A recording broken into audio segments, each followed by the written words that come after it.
السلام علیکم ورحمۃ اللہ وبرکاتہ نحمدہ ونصلی علی رسولہ الکریم اما بعد فاعوذ باللہ من الشیطان الرجیم بسم اللہ الرحمن الرحیم رب اشرح لی صدری ویسر لی امری واحلل عقدۃ من لسانی یفقہوا قولی رب زدنا علما اللہم فقہنا فی الدین اللہم انا نسألک علما نافعا وعملا متقبلا ورزقا طیبا اللہم انفعنا بما علمتنا وعلمنا ما ينفعنا وزدنا علما آمین یا رب العالمین۔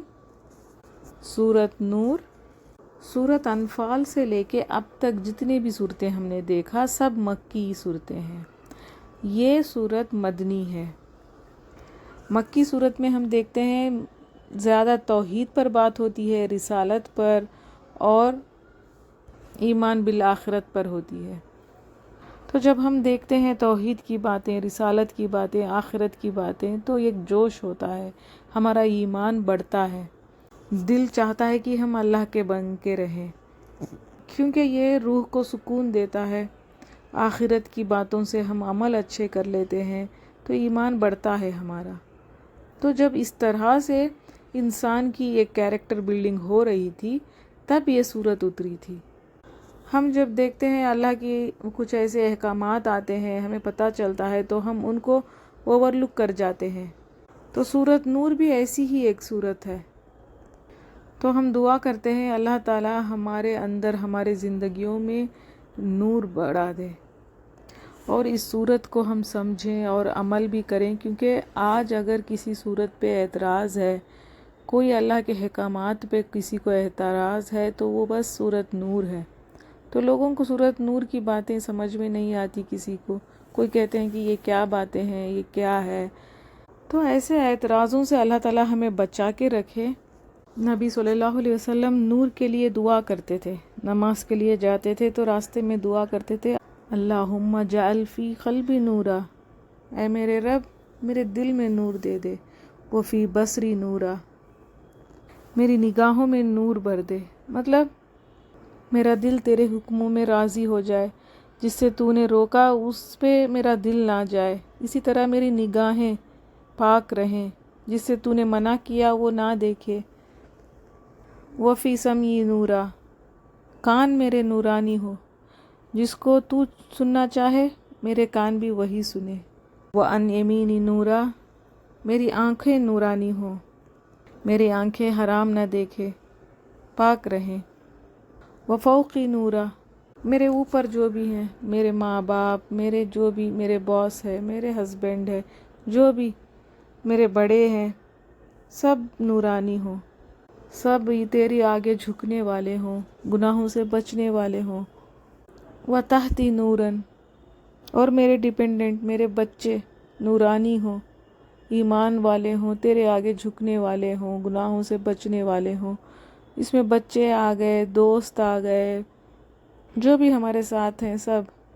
وَأَمَامِ نُورًا وَخَلْفِ نُورًا وَاجْعَل لِّي نُورًا، میرے دائیں بائیں میں نور دینا اور میری ہڈیوں میں نور دینا، میں سجدے کروں، میری ہڈیاں تیرے آگے جھک جائیں، اور اسی طرح میرا اعمال نامہ میرے سیدھے ہاتھ میں آ جائے۔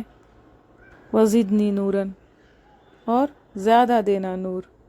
تو ہمیں بھی یہ دعائیں کرنی چاہیے، اللہ تعالیٰ سے نور مانگنا ہے۔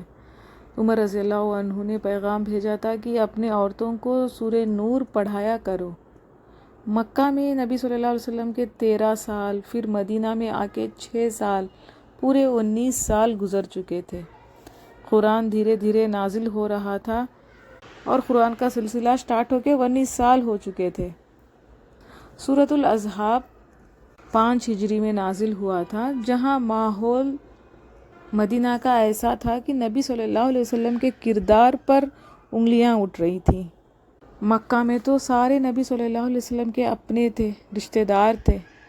کچھ ایسے اعتراض تھے، ستایا گیا تھا نبی صلی اللہ علیہ وسلم کو اور مسلمانوں کو، لیکن کبھی بھی نبی صلی اللہ علیہ وسلم کے کردار پر انگلی نہیں اٹھی تھی، کیونکہ سارے اپنے تھے، خون تھا ان کا۔ مکہ والوں کو بس غصہ اتنا تھا کہ یہ کیوں ہمیں بتوں سے روکتا ہے، بتوں کی پوجا کرنے سے کیوں روکتے ہیں، یا پھر غلاموں کو آزاد کرنا، لڑکیوں کو نہیں مارو، اس طرح کی باتیں سے وہ غصے میں تھے۔ لیکن کبھی بھی نبی صلی اللہ علیہ وسلم کے پرسنل لائف میں ان کے کردار پہ یا پھر ان کے کوئی ایسے کیریکٹر پہ کوئی انگلی نہیں اٹھی تھی۔ لیکن مدینہ جب آ گئے تو یہاں پر کون تھے؟ یہودی تھے یا پھر منافق تھے، کوئی اپنا نہیں تھا، خونی رشتہ دار نہیں تھا۔ تو یہ لوگ موقع کے تلاش میں رہتے تھے کہ کسی بھی طرح سے ان کو بدنام کیا جائے، کچھ بھی خلاف اگر کچھ مل جائے تو ہم مسلمانوں کو اور نبی صلی اللہ علیہ وسلم کو بدنام کریں۔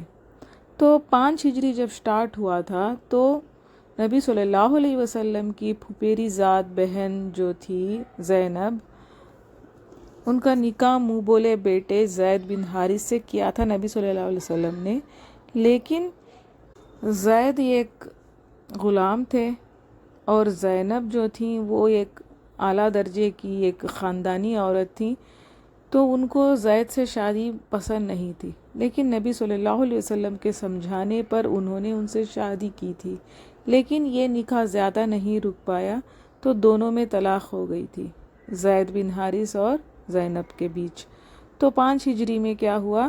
اللہ تعالیٰ نے نبی صلی اللہ علیہ وسلم کی اور زینب کی شادی کر دی تھی، نکاح ہوا تھا آسمانوں میں، کیونکہ نبی صلی اللہ علیہ وسلم کو پسند نہیں تھا، کیونکہ وہ ایک طرح سے ان کو بیٹا مانتے تھے اور وہ بیٹے کی پہلی بیوی تھی، تو نبی صلی اللہ علیہ وسلم کو پسند نہیں تھا۔ لیکن اللہ تعالیٰ کی حکمتیں ہیں، اللہ تعالیٰ کے حکم سے ان دونوں کا نکاح ہو گیا تھا، نبی صلی اللہ علیہ وسلم کا اور زینب کا۔ تو ان لوگوں کو باتیں کرنے کا ایک موقع مل گیا۔ پھر اسی طرح بدر کی جب فتح ملی تھی اس کے بعد خندق تک مسلمانوں کو فتح ہی مل رہی تھی، تو یہ بھی ایک جلسی تھی ان کے اندر، یہودیوں میں اور منافقوں میں۔ تو ان لوگوں کو ایسا لگ رہا تھا کہ یہ دین بڑھتا ہی جا رہا ہے دن بدن، تو منافقوں نے اور یہودیوں نے مل کے زینب اور نبی صلی اللہ علیہ وسلم کے اوپر ایسی کچھ باتیں اٹھا دی کہ یہ کیسے ہو سکتا ہے، یہ بہو کی درجے کی تھی تو یہ انہوں نے شادی کر لی، ان کو پہلے سے ہی ان کے اوپر نظر تھی، اس طرح کی باتیں۔ تو نتیجے میں سورہ احزاب نازل ہوا تھا، اس کو ہم دیکھیں گے، اللہ تعالیٰ کا اگر حکم ہوا، اللہ تعالیٰ کی مرضی سے انشاءاللہ ہم آگے دیکھیں گے اس صورت کو۔ پھر بعد میں کیا ہوا، 1 سال بعد 6 ہجری میں نبی صلی اللہ علیہ وسلم کے گھر کے اندر بھی ایسی کچھ باتیں آ گئیں، عائشہ رضی اللہ عنہا کے اوپر ایسے تہمت لگ گئے، تو نعوذ باللہ انہوں نے بہت برا بھلا کہا، یہودیوں نے منافقوں نے نبی صلی اللہ علیہ وسلم کے بارے میں کہا کہ بیوی کوئی سیٹ نہیں کر سکتے تو لوگوں کو کیا کریں گے، اس طرح کی باتیں وہ کرنے لگے۔ تو سورۃ نور نازل ہوئی، تو اس میں ایسے بہت سارے اللہ تعالیٰ کے احکامات ہیں جو لوگوں کو آج بھی پسند نہیں آتے۔ آج کے دور میں سب سے بڑا فتنہ کیا ہے؟ خواہش پرستی۔ تو بہت فتنوں کا دور چل رہا ہے اب تو آج کے اس مسائل کا حل کس میں ہے؟ اس صورت میں ہے، تو اس کو ہمیں سننا ہے اور سنانا بھی ہے اور اپلائی بھی کرنا ہے انشاءاللہ۔ بسم اللہ الرحمن الرحیم، 7 نام اللہ کے جو بہت مہربان نہایت رحم کرنے والا ہے۔ آیت 1، سورتن، یہ ایک سورت ہے، انزلناہا، نازل کیا ہم نے اسے، وفرضناہا، اور فرض کیا ہم نے اسے، وانزلنا، اور نازل کی ہم نے، فیہا، اس میں، آیاتن، آیات، بیناتن، واضح، لعلکم، تاکہ تم تذکرون، تم نصیحت پکڑو۔ پہلے کیا بات آئی ہے؟ یہ جو صورت ہے، جو ہم اس کو لائٹ لیتے ہیں، ہم کہتے ہیں کہ ہمیں یہ چیزیں سمجھ میں نہیں آ رہی ہیں، ایسا کیوں ویسا کیوں، تو اللہ تعالیٰ نے کیا بتا دیا پہلے ہی کہ اس کو کس نے نازل کیا؟ ہم نے نازل کیا ہے، اور دوسرا ہم نے فرض کیا ہے، اور پھر ہم نے نازل کیا آیتوں کو واضح، روشن، کلیئر ایک دم۔ تو مدنی صورتوں میں کچھ نہ کچھ ایسے جملے ہوتے ہیں۔ سورہ بقرہ میں بھی ہم نے دیکھا تھا، اللہ تعالیٰ نے کہا تھا کہ اگر اس پہ شک ہے، ان آیتوں میں کوئی کنفیوژن ہے، تم سمجھتے ہو کہ اس جیسی صورت یا پھر ایک آیت یا پھر ایک ایسا کوئی بات تم لے کر آنا چاہتے ہو تو لے کر آؤ۔ تو اس میں بھی یہی معنی ہے. یہ جو صورت ہے یہ کسی عام آدمی کی یا کسی کی باتیں نہیں ہے، یہ میری باتیں ہیں، یہ اللہ تعالیٰ کی باتیں ہیں. تو اس کو کیا کرو، اس کو محبت سے پڑھو. یہ میرے رب کی صورت ہے، یہ میری رب کی باتیں ہیں، رب کا کلام ہے. صورت کا معنی ہوتا ہے ایک خاص صورت. تو جب یہ بات کہہ دی کہ یہ اللہ کے طرف سے ہے تو اس میں جو بھی چھوٹی سے چھوٹی سی بھی بات ہے تو یہ سب کچھ اللہ کے طرف سے ہی ہے. اس لیے ہم لوگوں کو بہت سیریسلی اس کو لینا ہے، چاہے وہ چھوٹی سی بات کیوں نہ ہو. اور جب ہم یہ صورت کو دیکھیں گے تو سمجھ لیجئے کہ یہ نہ کسی علماء کی بات ہوگی، نہ مفتی کی یا کوئی بھی پڑھانے والی کی، نہ دائی کی بات ہے. یہ صرف اور صرف اللہ تعالیٰ کی بات ہے. اب میں اس قرآن آپ کو پڑھ رہی ہوں، تفسیر سنا رہی ہوں، تو اس میں کوئی بھی میری بات نہیں ہے، یہ میرے طرف سے نہیں ہے، یہ بس اللہ تعالیٰ کی بات ہے. علماء نے جو اللہ تعالیٰ نے حفاظت کر کے تفسیریں رکھی ہیں، بس ہم اس کو ہی ہم پڑھتے ہیں، اپنے سے کچھ نہیں کہتے. تو یہاں پر یاد رکھنے کی بات کیا ہے، یہ اللہ تعالیٰ نے کیا کہا، یہ کہ ایک بات ہماری ہے، مطلب اللہ کی ہے. تو یہ یاد رکھنا ہے. اور پھر بعد میں جو بھی احکامات اس صورت میں آئیں گے، جو بھی حکم آئیں گے، آپ لکھتے جائیں گے تاکہ یاد ہو جائے. تو پہلے کیا بات آئی، ہم نے نازل کیا اسے، پھر بعد میں ہم نے فرض کیا. اب جب فرض کر دیا ہے، مسلمان ہو تو بس اس کو ماننا ہے، کیونکہ اللہ تعالیٰ نے فرض کر دیا ہے. اب چاہے پسند ہے نہیں پسند، روتے دھوتے مرتے جیتے، اس کو کرنا ہی پڑے گا. پھر کہا یہ روشن آیتیں ہم نے دے دی تمہارے لیے، واضح نشانیاں، واضح آیتیں. اس صورت میں 64 آیتیں ہیں، تو سارے کے سارے روشن آیتیں ہیں. پھر اس صورت کے بعد سورہ فرقان بھی آئے گا، اس میں بھی یہی بات آئے گی، نور کی آیتیں. تو مطلب کیا ہے، ایک دم واضح، واضح مطلب کلیئر، نو کنفیوژن، ویری کلیئر آیتیں ہیں. تو اب اس میں سمجھ میں نہیں آنے کی بات ہی نہیں ہے. جو بھی حکم آئیں گے، زنا کی بات آئے گی، پردے کی بات آئے گی، کچھ بھی ہے اللہ کے طرف سے ہے، اس کو ماننا ہے. تو اس کو شروع کرنے سے پہلے دعا کر لیجئے کہ اللہ تعالیٰ ماننے والا دل ہمیں دے دے، ہمیں سمجھ آ جائے. سورہ عمران میں بھی ہم نے دیکھا تھا روشن آیتیں. تو یہ کیا کرتی ہیں آیتیں، اندھیروں سے روشنی کے طرف لے جاتی ہیں. جو ہمارے نظروں کے سامنے فوگ ہوتی ہے اس کو ہٹاتی ہیں یہ آیتیں، نور آتا ہے، اس سے راستہ دکھتا ہے. تو یاد رکھیے اس صورت کو کوئی بھی مس نہ کریں، پورے کے پورے لیکچرز آپ سنیں انشاءاللہ. تو آج کا فتنہ کیا ہے دنیا میں سب سے بڑا، جس سے نقصان ہو رہا ہے، سوسائٹی خراب ہو رہی ہے، دنیا پتہ نہیں کدھر سے کدھر جا رہی ہے، کیا ہے وہ، بے حیائی کا فتنہ. اس کا نقصان پورے سوسائٹی پر پڑتا ہے. تو اس کے بارے میں بات آئی ہے. آیت 2، الزانیۃ، زانیہ عورت، والزانی، اور زانی مرد، فجلدو، پس کوڑے مارو، کلا، ہر، واحدن، ایک کو، منہما، ان دونوں میں سے، میتا، 100، جلدتن، کوڑے. زانیہ عورت اور زانی مرد، اگر کوئی زنا کرتا ہے عورت اور آدمی تو ان کے لیے سزا بتائی ہے. ان کے لیے کیا سزا ہے، 100 کوڑے مارو، ہر ایک کو، مطلب ایک ایک کو 100 لگیں گے. پہلے بھی ہم نے پڑھا تھا کہ فحش کام سے دور رہنا ہے، زنا سے بچنا ہے. اور سورۃ مومن میں بھی ہم نے دیکھا کہ جو صفات ہم نے پڑھی تھی تو اس میں مومنوں کی کیا صفات تھی کہ وہ شرمگاہ کی حفاظت کرتے ہیں. تو اگر کوئی ایسی بے حیائی کرتا ہے، زنا کے طرف جاتا ہے، تو اللہ تعالیٰ نے اس کے لیے ایک سزا مقرر کر دی ہے. تو اس بات پر بھی نان مسلم سارے اور بہت سارے مسلمان بھی اعتراض کرتے ہیں، کہتے ہیں کہ اس میں کیا ہے، یہ باتیں بھی یہ اسلام میں ہے، ہر چیز ایسے ہی ڈراوا ہے، سزائیں ہیں. تو میں اس کے بارے میں ایک ایگزامپل سے سمجھاتی ہوں. اگر ایک ایسی کھائی ہے، ویلی ہے بہت بڑی، اس کے اوپر ایک باریک سا راستہ ہے، تو جو بھی اس راستے پر جاتا ہے وہ واپس نہیں آتا، ادھر کھائی میں گر جاتا ہے، لوگوں کو پتہ نہیں رہتا کہ یہ کیوں گر رہے ہیں، کیوں واپس نہیں آ رہے ہیں۔ تو جب پتہ چلا تو کسی نے کہا کہ چلو وہاں پر ایک ہم لوگ کیا کریں گے، ایک ایمبولینس کو رکھیں گے، تو جو بھی جیسے ہی کھائی میں گرے گا اس کو نکالیں گے اور ایمبولینس میں رکھ کے اس کو لے کر چلے جائیں گے۔ اور پھر ایک نے کہا کہ نہیں، ہم لوگ ایسا کریں گے، اس ویلی کے پاس ہی ایک ہاسپٹل بنیں گے، جو بھی گرے گا، جس کی بھی ہڈیاں ٹوٹیں گی، وہ ہاسپٹل میں جوائن کریں گے، اس کو اس کا علاج کروائیں گے۔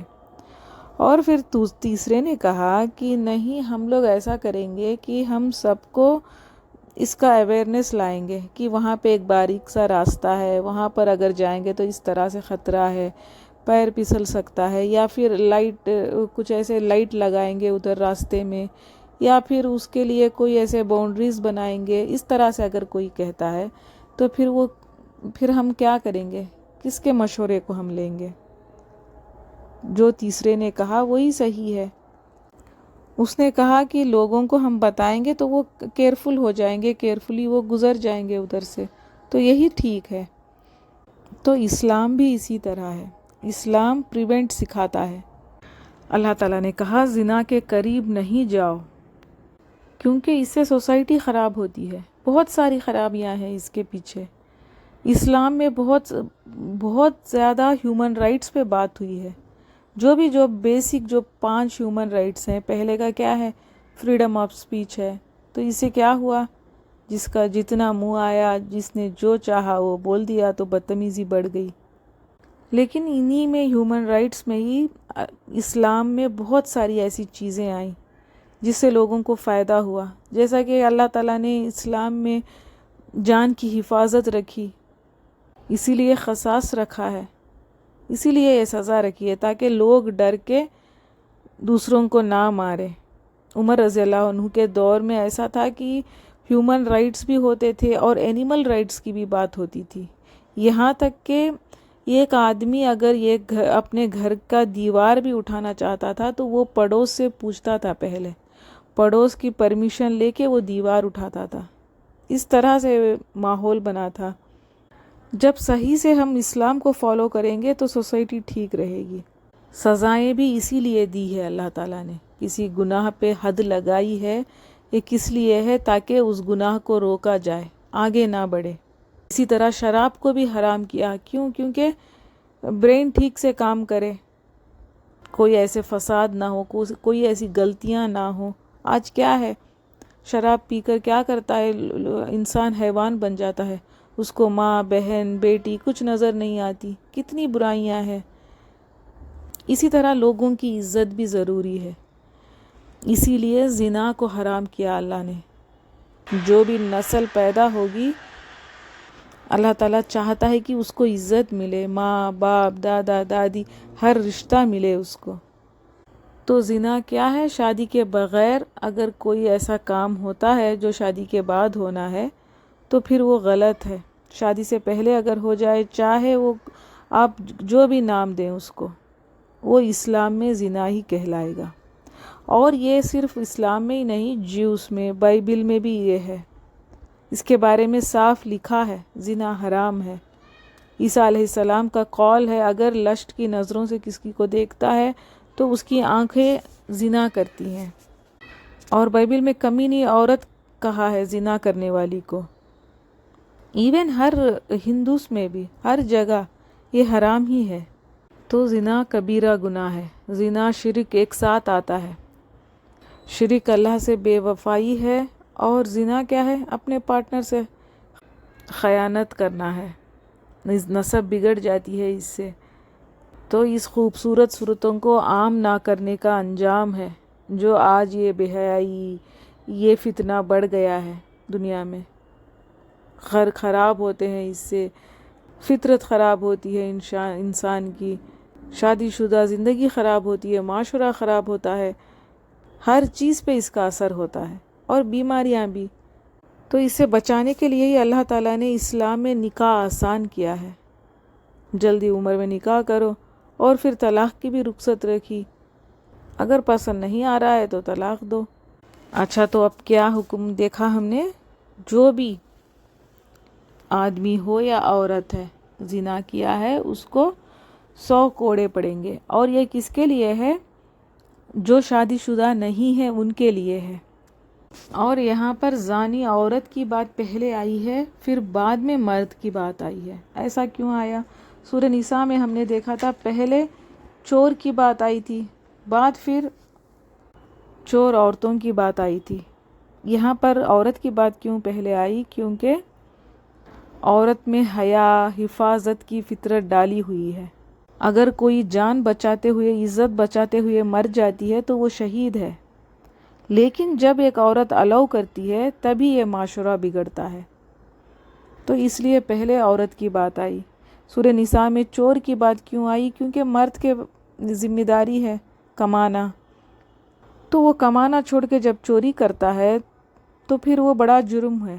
تو اس لیے وہاں پر مرد کی بات آئی تھی.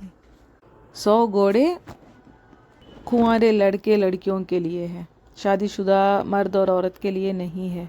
ولا اور نہ تاخذکم پکڑے تمہیں بہما ان دونوں کے بارے میں رافتن کوئی طرف فی دین کے معاملے میں اللہ کے ان اگر کن تم ہو تم تومنون تم ایمان رکھتے باللہ اللہ پر والیوم الآخری اور آخری دن پر والیشہد اور ضرور حاضر ہو عذابہما ان دونوں کی سزا پر طائفتن یہ گروہ من المؤمنین مومنوں میں سے.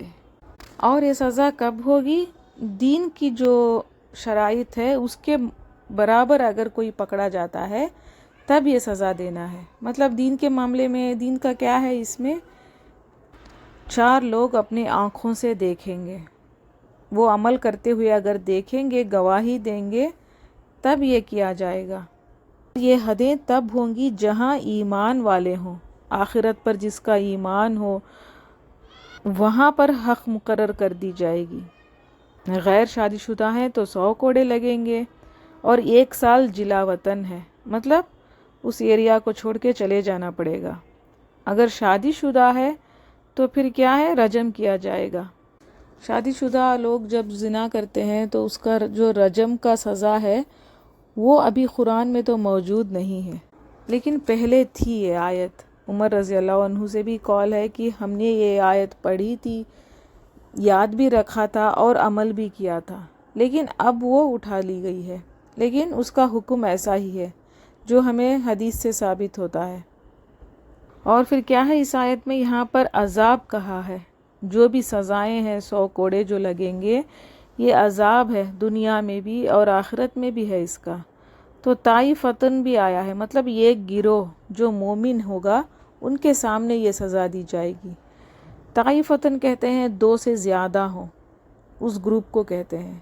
تو مومن لوگوں کے سامنے سزا دیں گے. تو شرک قتل کے بعد زنا کبیرہ گناہ ہے. اور یہ 100 کوڑوں کی بات ہے تو اس کو ایک ساتھ بھی ہم سزا دے سکتے ہیں، یا پھر 20 کر کے 1 مہینے میں ایسے سزائیں ہوتی تھی. کیونکہ یہ اب ان کے اوپر ڈیپینڈ ہوتا ہے وہ لوگ اگر ان 100 کوڑوں کو سہا سکتے ہیں یا نہیں، تو وہ طبیعت بھی دیکھ کے ان کو سزا دی جائے گی. اور اسی طرح ان کوڑوں کو منہ پہ نہیں مار سکتے اور ہڈی بھی نہیں ٹوٹنی ہے. اصل مقصد کیا ہے؟ اس کو یہ احساس دلایا جائے اور جو بھی لوگ دیکھ رہے ہیں ان کو بھی پتہ چلے کہ اس کی ایک سزا ہے. الزانی زانی مرد لا ینکحو نہیں نکاح کرتا الا مگر زانیتن زانیہ عورت سے، او یا مشرکتن مشرک عورت سے، والزانیتو اور زانیہ عورت لا ینکحوہا نہیں نکاح کرتا اس سے الا مگر زانن زانی مرد، او یا مشرکو مشرک مرد. وحرم اور حرام کر دیا گیا ذالک یہ علی المؤمنین مومنوں پر. تو اللہ تعالیٰ نے صاف کہہ دیا زانی مرد ہے تو وہ نکاح نہیں کر سکتا ایک مومن سے. یہ حکم ہے اللہ تعالیٰ کا. پاک دامن لڑکیوں سے نکاح نہیں کر سکتا، یہ ماں باپ کو حکم دیا جا رہا ہے. بیٹی کو دینا ہے، رخصت کرنی ہے تو پہلے چیک کر لو کہ وہ مرد کیسا ہے. اگر وہ اللہ کا نہیں ہے تو پھر وہ کسی کا نہیں ہے، پہلے اس کے بارے میں دیکھو کہ وہ کیسا ہے۔ اور اسی طرح عورتوں کے لیے بھی، اگر زانی عورت ہے تو پھر اس کو ایک پاک دامن مومن مرد نہیں مل سکتا، کیونکہ ان کا ٹیسٹ ہی گندا ہے۔ ان کو کون چاہیے؟ زانی مرد ہے تو پھر وہ نکاح کر سکتا ہے کسی زانیہ عورت سے یا پھر مشرکہ عورت سے، کوئی فرق نہیں پڑتا۔ اسی طرح کوئی زانیہ عورت ہے تو پھر وہ کوئی زانی مرد سے شادی کر لے یا مشرک مرد سے شادی کر لے، مومن ان کے لیے حرام ہے۔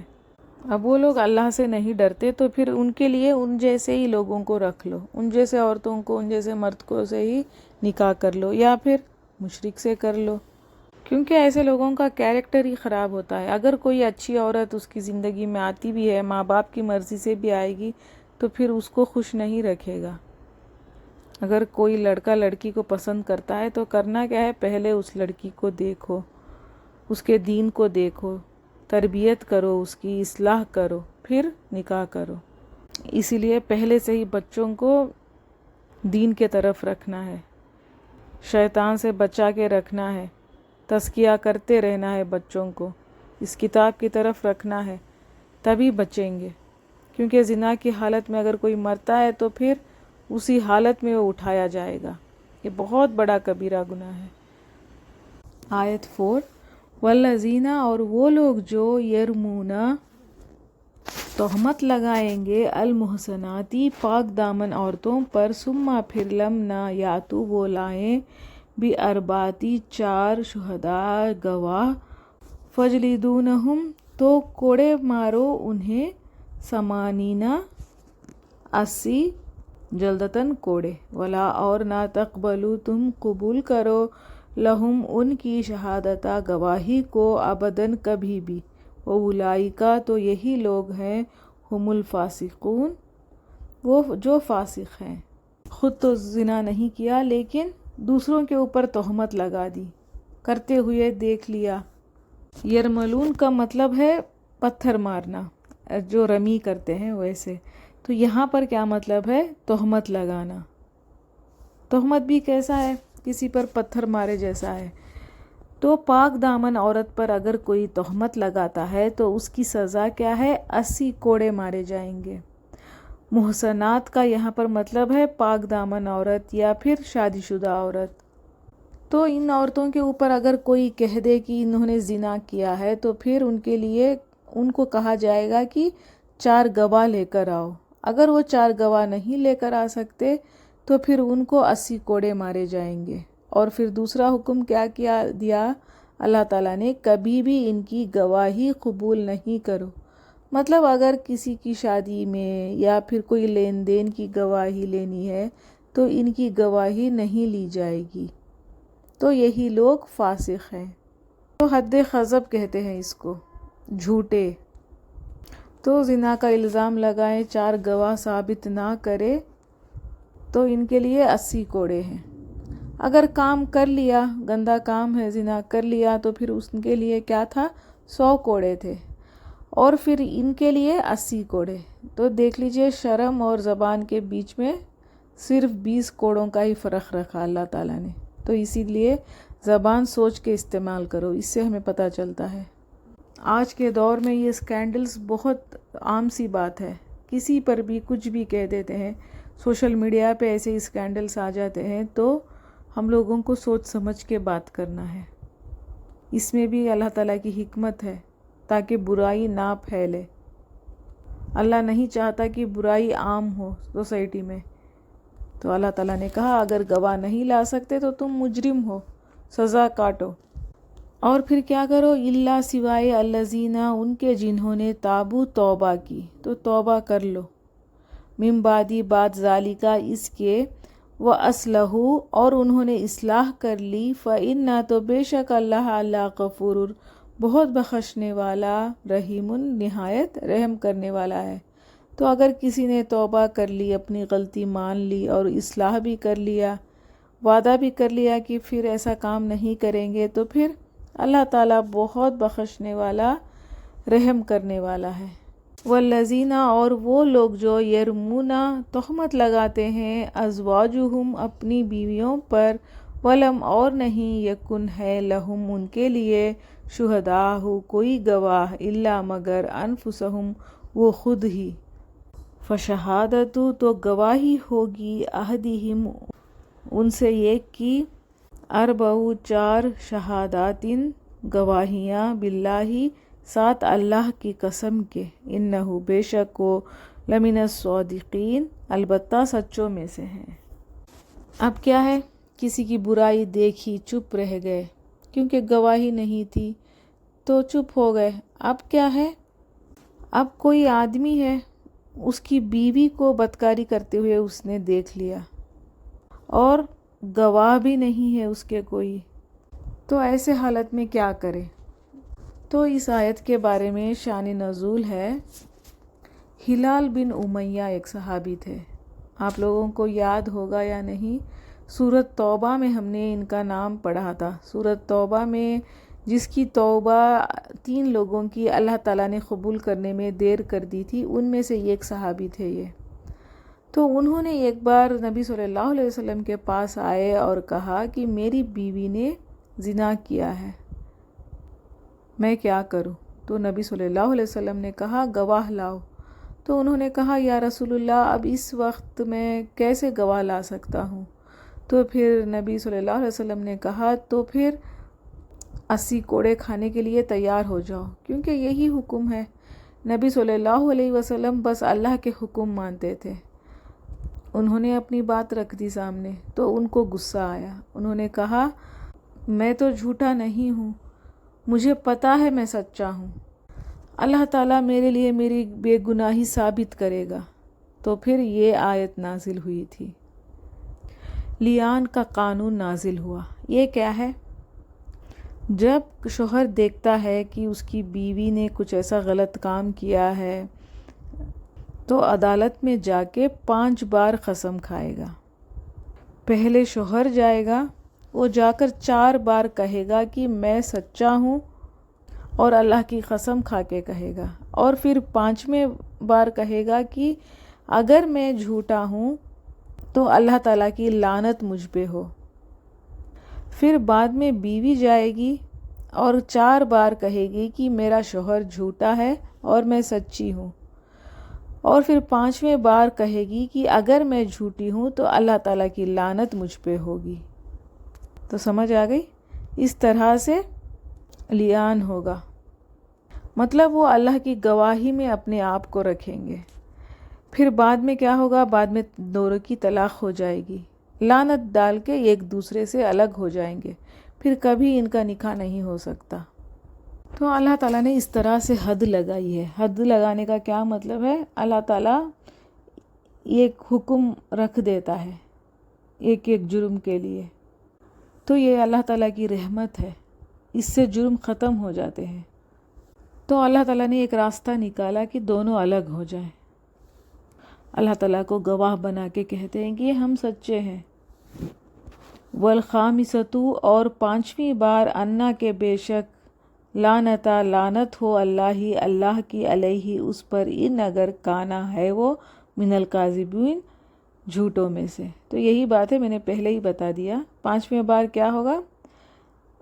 کہیں گے کہ اگر میں جھوٹا ہوں یا میں جھوٹی ہوں تو اللہ کی لعنت ہوگی مجھ پر۔ تو اب اتنی بات کلیئر ہے۔ آیت 8 اور 9 میں بھی یہی بات ہے، میں نے پہلے ہی آپ لوگوں کو سمجھانے کے لیے بتا دیا تھا کہ کیسے ہوگا۔ اب آیت 8 میں یہی آئے گا عورت کے بارے میں، اب بیوی کی بات ہے۔ وَيَدْرُوُ اور ٹال دے گی انہا اس عورت سے العذاب سزا کو ان کے یہ بات کے تشہدا وہ گواہی دے 4 شہاداتن گواہیاں باللہ اللہ کے قسم کے ساتھ انہو کے بے شک وہ لمن الکاذبین البتہ جھوٹوں میں سے ہے۔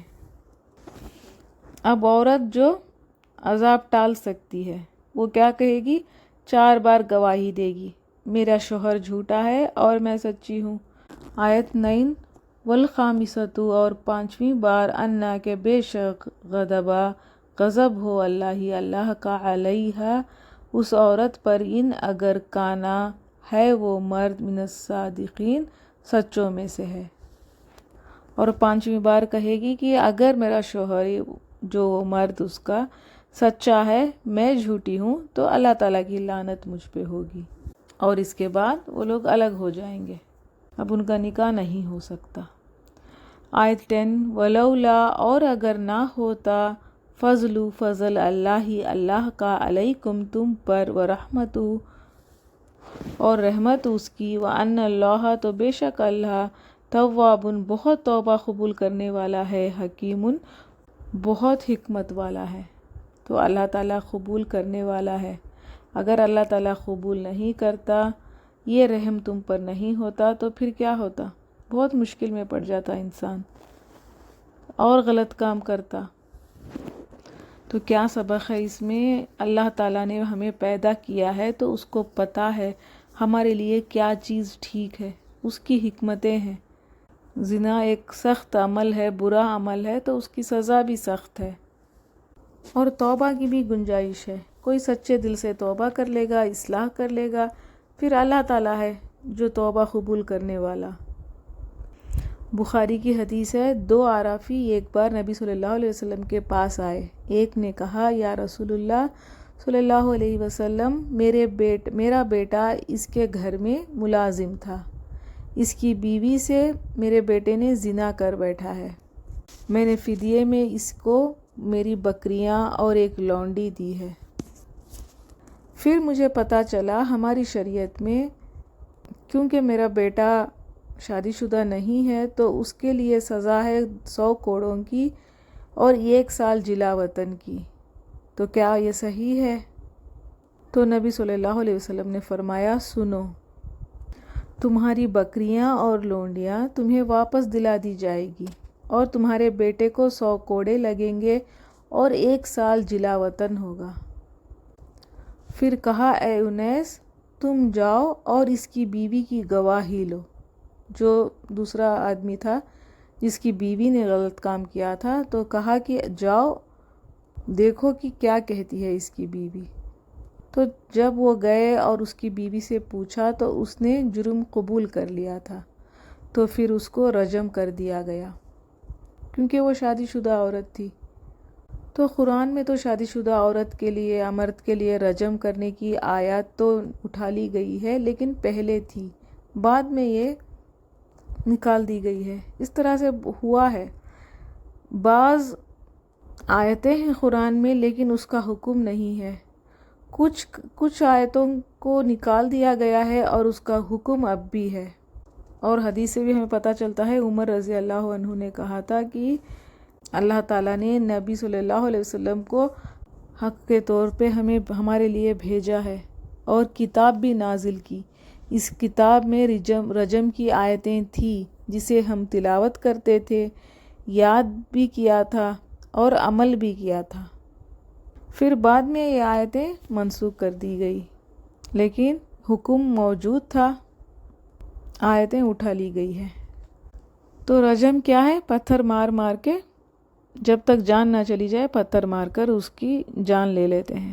تو اب یہ سزائیں سن کے اگر کوئی کہے کہ کیا ہمیں رحم نہ آئے، رحم تو آئے گا، انسان ہے، دیکھیں گے تو لگے گا، لیکن حد کا لگانا اللہ تعالیٰ کا فیصلہ ہے، تو اس میں کوئی کمپرومائز نہیں ہے۔ کوئی امام کو یا کسی کو بھی یہ رائٹ نہیں ہے کہ اس کو بدلنے کا۔ اور زانی پہ کوڑے لگاتے وقت کپڑے نہیں ہونے چاہیے۔ جو تہمت لگانے والے کا ہم نے دیکھا تھا 80 کوڑے، اس پر کپڑے ہونے چاہیے۔ ترمذی میں ہے، مرثد ابو مرثد ایک صحابی تھے، جب وہ اسلام نہیں لے کر آئے تھے جاہلیت کے زمانے میں، وہ ایک عورت سے محبت کرتے تھے، ان کا تعلق تھا ایک عورت سے، وہ بدکار عورت تھی، وہ مکہ میں تھی۔ تو بعد میں یہ مسلمان ہو گئے، مدینہ آ گئے۔ مرثد نے فرمایا تھا، ایک دن میں مکہ گیا، مسلمان قیدیوں کو چھڑوانے کے لیے میں مکہ جایا کرتا تھا۔ اس دن جب میں مکہ گیا تو چاندنی رات تھی، اندھیرا تھا، رات کا وقت تھا، تو اس عورت نے مجھے دیکھا اور پہچان لیا، پوچھا کہ کیا یہ مرثد ہے؟ تو میں نے کہا ہاں میں ہی ہوں۔ تو اس نے کہا چلو میرے ساتھ آج کی رات میرے ساتھ میرے گھر میں گزارو۔ انہوں نے کہا میں تو مسلمان ہوں، زنا میرے اوپر حرام ہے، میں نہیں آ سکتا۔ تو انہوں نے انکار کر دیا۔ تو جیسے ہی انہوں نے انکار کیا وہ شور مچانے لگی۔ اس نے کہا دیکھو چور ہے، چور ہے، جن قیدیوں کو چرا کر لے جاتا ہے وہ یہی ہے۔ تو میں نے مٹھیاں بند کر کے بھاگا، یہ غار میں جا چھپا۔ یہ لوگ بھی میرے پیچھے پیچھے آ گئے تھے لیکن میں نہیں ملا۔ یہ پیشاب کرے تھے تو ان کا پیشاب میرے سر کے اوپر گرا تھا، لیکن واللہ اللہ نے ان کو اندھا کر دیا تھا، ان کی نگاہیں مجھ پر نہیں گری۔ ادھر ادھر دیکھ کر وہ چلے گئے۔ پھر وہاں سے میں نکلا، مکہ گیا، ایک مسلمان قیدی کو چھڑوایا اور کمر پر چڑھا لیا اور اس کو لے کر چلا گیا۔ تو وہ کون تھا مرثد کو برائی کرنے سے روکا تھا؟ رات کے اندھیرے میں، چاندنی رات تھی، جوان تھے اور جاہلیت کے دور پہ وہ محبوبہ تھی ان کی، اور خود وہ عورت دعوت دے رہی تھی، مجبور بھی تھے۔ کس چیز نے ان کو روکا؟ یہ تربیت ہوتی ہے۔ جس کے اندر دین ہوتا ہے، جس کے اندر ایمان ہوتا ہے وہ بچتا ہے۔ پھر بعد میں آ کر نبی صلی اللہ علیہ وسلم سے انہوں نے پوچھا تھا کیا میں نکاح کر لوں؟ جاہلیت کے زمانے میں وہ میری محبوبہ تھی، شاید وہ اس سے محبت کرتے ہوں گے، تو اس لیے انہوں نے آ کر پوچھا کیا میں ان سے نکاح کر لوں؟ تو نبی صلی اللہ علیہ وسلم خاموش رہے۔ 2 بار انہوں نے پوچھا، پھر بھی نبی صلی اللہ علیہ وسلم خاموش رہے تھے، کیونکہ نبی صلی اللہ علیہ وسلم اپنے سے کچھ نہیں کہتے تھے، سوچ سمجھ کر جواب دیتے تھے۔ پھر بعد میں کیا ہوا؟ یہ آیت نازل ہوئی تھی، جو آیت ہم نے دیکھا، آیت 3، مومن مرد مومن عورتوں سے ہی نکاح کر سکتے ہیں، زانی مرد نکاح نہیں کر سکتا مگر زانی عورت سے یا مشرکہ عورت سے۔ اسی طرح زانی عورت نکاح کس سے کر سکتی ہے؟ زانی مرد سے یا پھر مشرک مرد سے، مومن سے نہیں کر سکتی۔ تو نبی صلی اللہ علیہ وسلم نے کہا نہیں، یہ ارادہ آپ چھوڑ دو، اس عورت سے آپ کا نکاح نہیں ہو سکتا۔ آج کا سبق یہیں تک ہے۔ سبحانک اللہم و بحمدک، نشہد ان لا الہ الا انت، نستغفرک و نتوب الیک۔ السلام علیکم ورحمۃ اللہ وبرکاتہ۔